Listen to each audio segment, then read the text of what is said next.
Did you ever take banned substances to enhance your cycling performance? Yes. Did you ever blood dope or use blood transfusions to enhance your cycling performance? Yes. Shut up, Lex. Hey guys, this is Faster U4, brought to you by FitLab, Tailwind Nutrition, Biomax and Capital Cycles. If you're a cyclist and you want to go faster, then let's giddy up.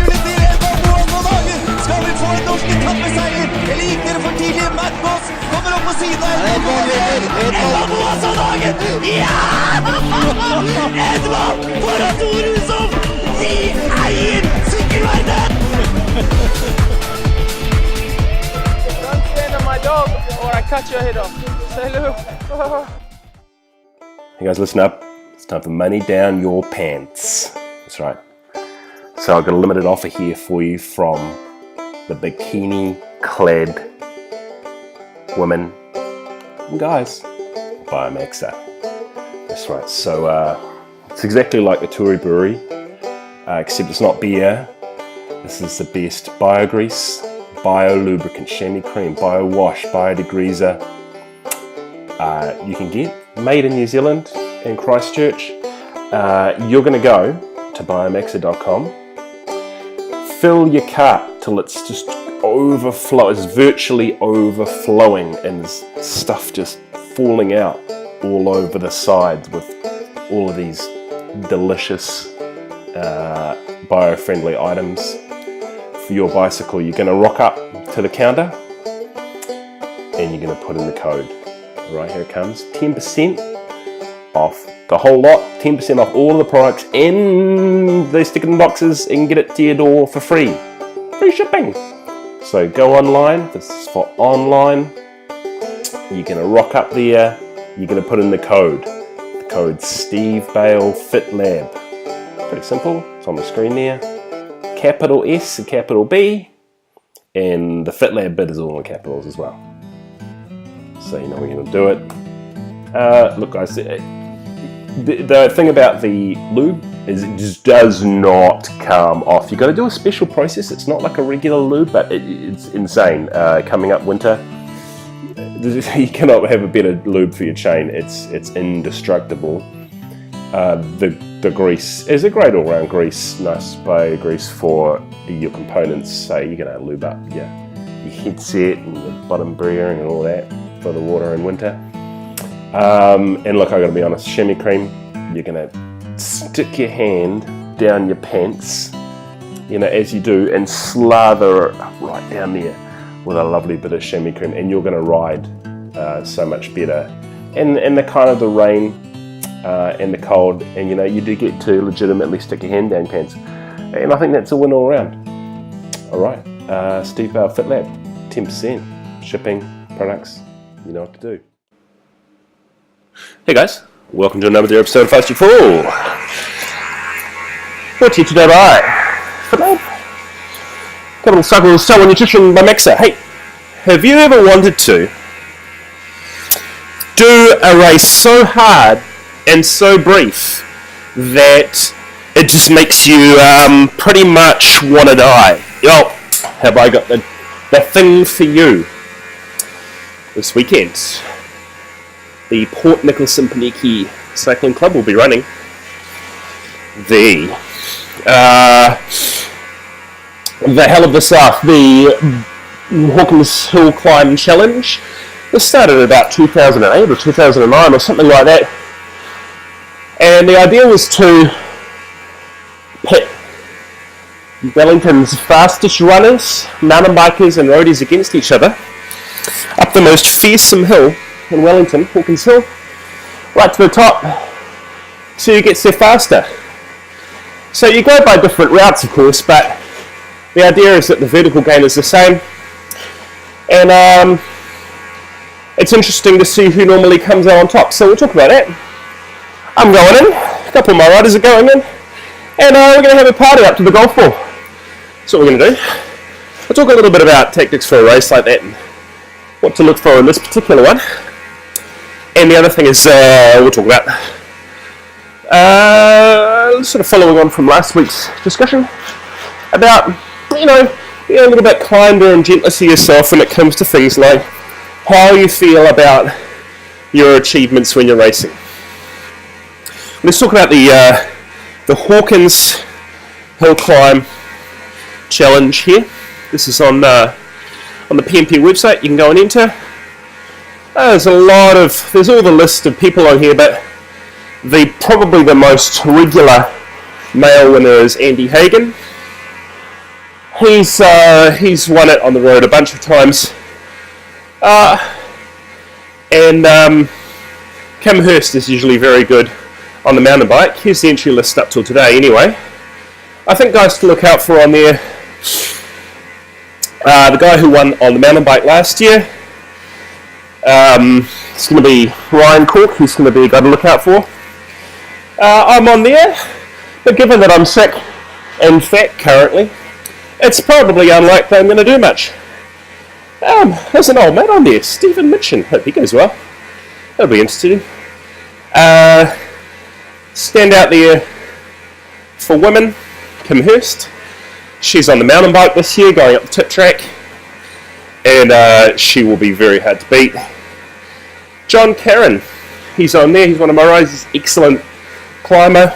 Boston Bright, good young rider. He's very strong. So there's some good names on there. I think it'll be an interesting battle. Let's look at the course. This is a Strava segment I created a couple of years ago, which is the mountain bike course. So this is the course that both runners, if there are any, there's not usually that many, and the mountain bikers take.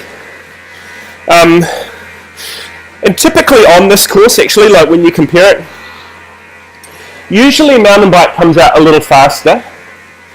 I'm kind of guessing the reason for that is like there's less of a wind factor, and if you have a bit of wind, of course the road course is much longer, it can affect you, and I suspect that's the reason why it's usually mountain bikers win. Hopefully not this year, because I'm going to be on the road bike. Here's a course I created in Strava a couple of years ago. It's got me as a KOM, but a guy, Alex Revel, beat me on this course a couple of years ago, but he obviously hasn't got it in Strava. He beat me by about 30 seconds or so. I think I've got it on here. Let's have a look. I brought it up, 2013 that was. He beat me by about 15 seconds that day. See, Andy was on the road.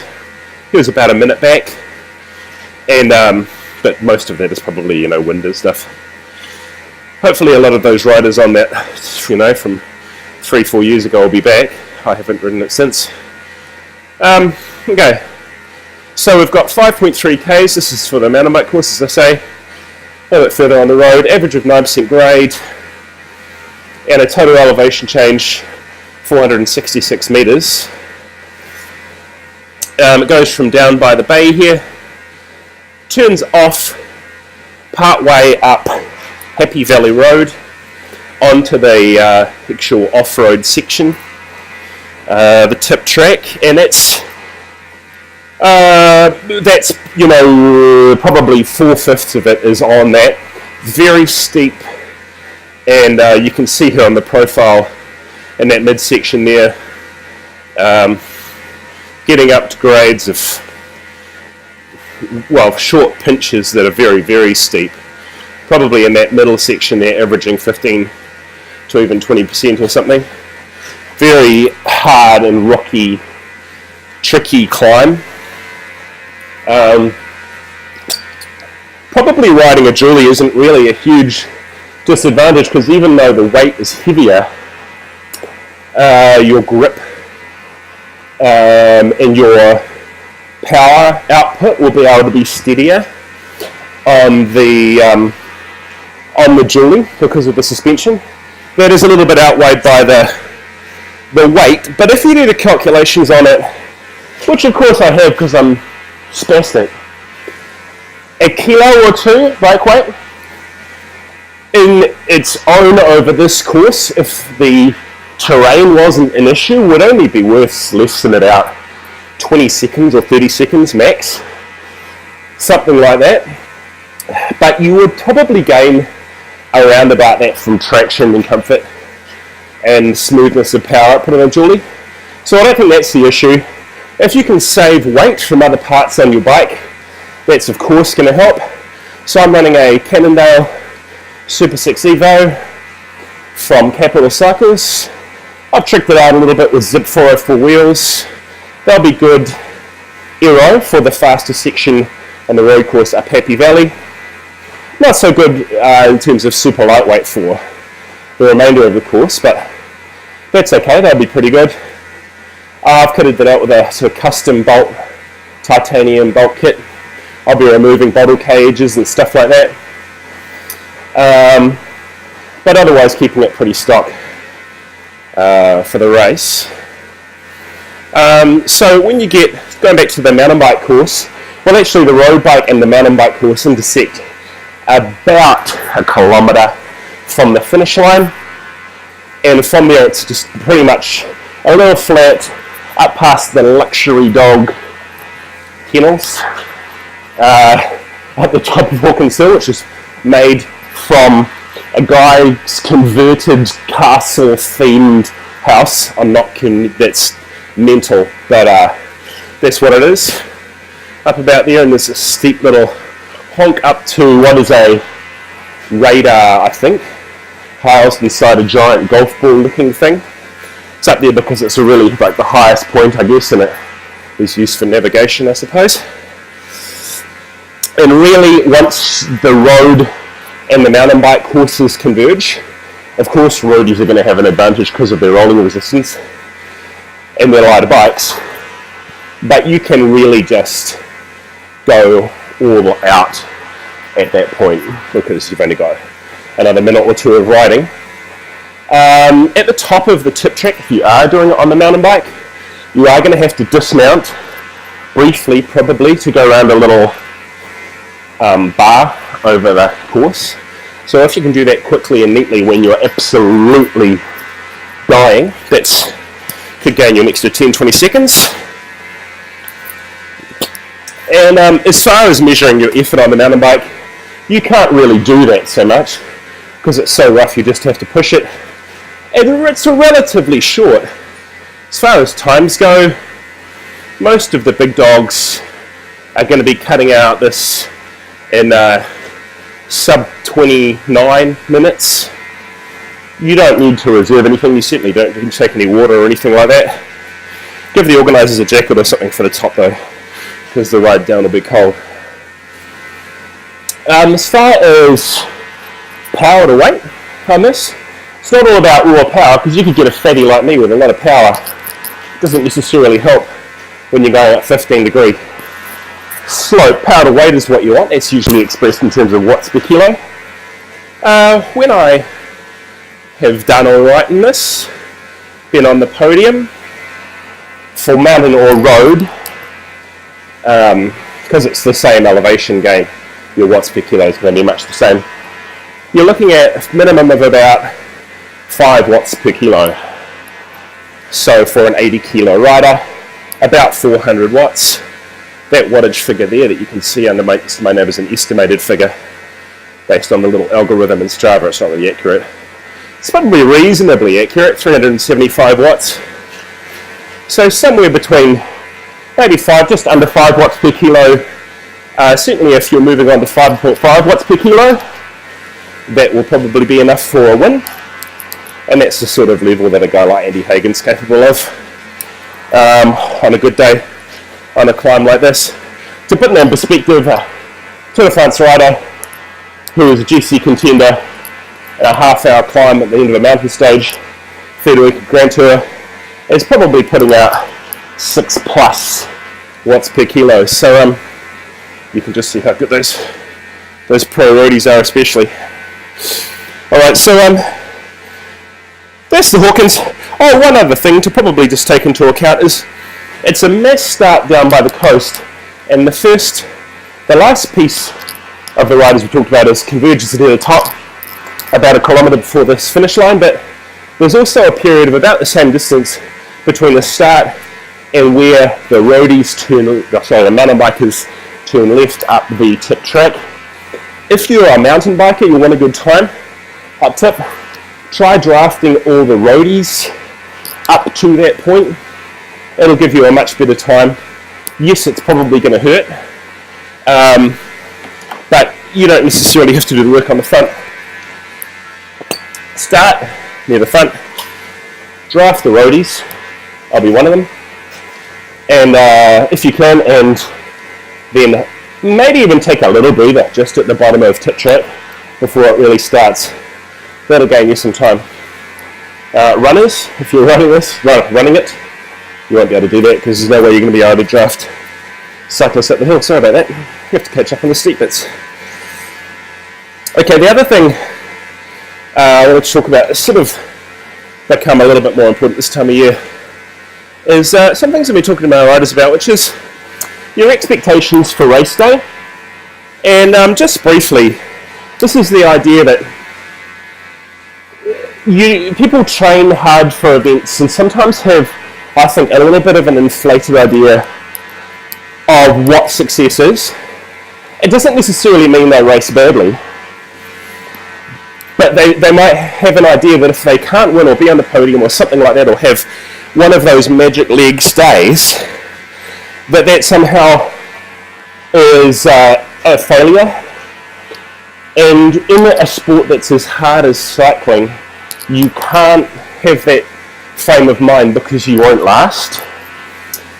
You know, I heard this on the Cycling Time Trial podcast, so I can't take credit for it, but I heard a little story from the guy on it that really rang true to me, which is, if you can get to a race, first you can train for a race, you can get a bit better, get to the race in time, warm up, get your nutrition right, you know, don't have anything go wrong, you didn't crash, you completed the race, and nothing disastrous happened. That's already a 7 out of 10. Now, getting a good result on top of that could be an 8 or a 9 or a 10 out of 10. But it's already a 7 out of 10. Notice I didn't talk anything about result or power output or anything like that. Well, that's simply because a lot of people, like a lot of people, you don't see it if you're not one of these people. If you're a type A type person, you don't really see this, but I see a lot of people who talk a big game and are even quite motivated for a while, but they don't just back it up by getting the basics right.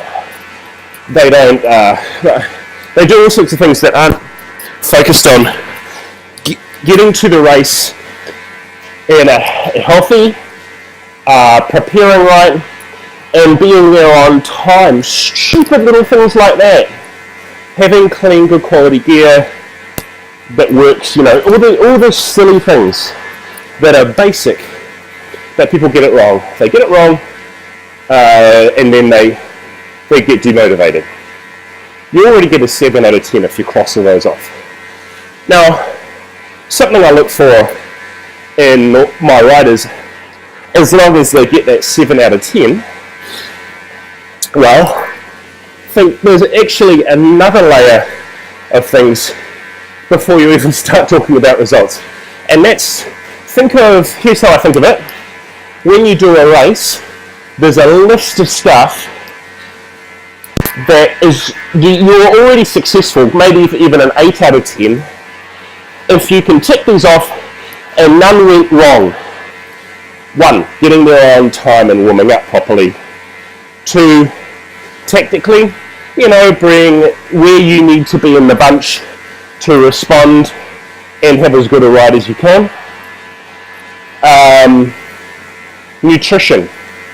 Knowing what you're going to have enough of it, and go stick to the plan so that you don't run out of energy. This is something I cover off with my athletes every race to remind them.